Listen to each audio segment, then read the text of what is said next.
일본의 후쿠시마 오염수 방류 이후 처음 맞이한 주말. 도내에서 가장 늦게 문을 닫은 속초 해수욕장을 찾았습니다. 막바지 해수욕을 즐기고자 동해안을 찾은 늦가기 피서객들에게 후쿠시마 오염수 방류에 대한 의견을 들어봤습니다. 언론에서 많은 이야기들을 하고 있는데요. 저는 그렇게 큰 걱정은 안 하고 있습니다. 그 원전이 문제가 된 것도 한 10여 년이 됐잖아요. 근데 그 이후에 또 30년에 거쳐서 이 방류를 한다는데 큰 의미는 없다고는 보고 있습니다. 앞으로 바다에 올 수가 있을까라는 생각을 가지고 마지막으로 사실상 속초 바다에 온 거거든요. 후쿠시마 오염수 방류를 향한 시민들의 의견은 다양했는데요. 하지만 해양 레저업체 관계자들은 오염수 방류로 인해 앞으로 동해안을 찾는 관광객이 감소하지 않을까 걱정하고 있습니다. 저희는 아무래도 관광객을 상대로 장사를 하다 보니까 이 오염수 방출로 인해서 관광객이 많이 줄어들게 되면 저희한테도 많은 피해가 오게 되고, 그러므로 인해 확실히 이 바닷가에 대한 관광객의 수요가 줄어들 것 같습니다. 태풍과 해외여행 등으로 예전의 경기를 되찾지 못한 채 오염수 방류를 맞이한 관광업계의 한숨은 당분간 이어질 듯합니다.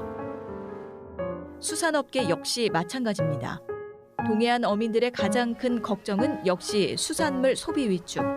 당장 시장을 찾는 소비자들의 발길이 완전히 끊기지는 않았지만 조금씩 줄어들고 있기 때문입니다. 팁으로 좀 느끼는 면이 있어요. 손님이 예전처럼 많이 좀 오진 않고 좀 줄었는데 그렇게 크게 걱정 안 하셔도 될 것 같은데 정부의 방침대로 저희는 믿고 있으니까 크게 그것 때문에 지장은 없는 것 같은데 걱정 안 하셔도 될 것 같아요. 늘 손님들로 북적이는 화로회센터에서도 비슷한 이야기들을 들을 수 있었습니다. 식당은 이미 빈자리를 찾아보기 어려울 만큼 가득 찼지만 일부 손님들은 오염수 방류가 수산물에 영향을 미치지 않을까 걱정스러운 마음입니다.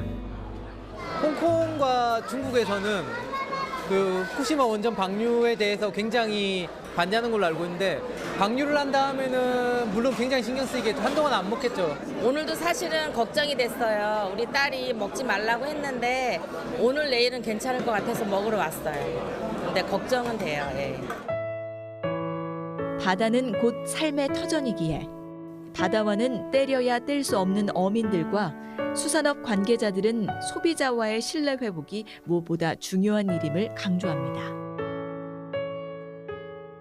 캠페인 광고를 많이 해줬으면 좋겠는데 어떤 거냐면 지금 계속 나오는 것처럼 솔직히 과학적으로도 증명이 됐듯이 별로 상관이 없다.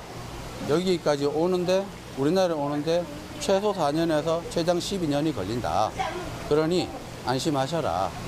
그런 정도만 해도 충분하지 않을까라고 생각해요. 일본의 후쿠시마 오염수 방류가 시작되면서 동해안 지역 주민들은 이미 어려움을 겪고 있습니다.